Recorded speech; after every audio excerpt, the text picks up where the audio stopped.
Yo mga master, magbabalik Mr. DJ on TV.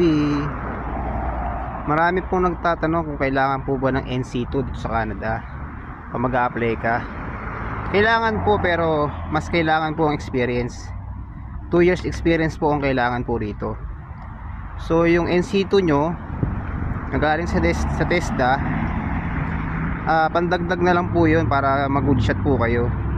Pero mas okay po kung may experience kayo sa mga supermarket, sa mga industrial, sa mga planta ng mga baboy dyan sa Pinas.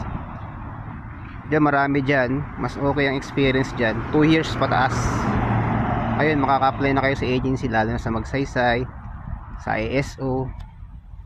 Yan, sa high life yan, dito yan sa Manitoba. Yun lang po, magbabalik po. Sige po, maraming salamat po.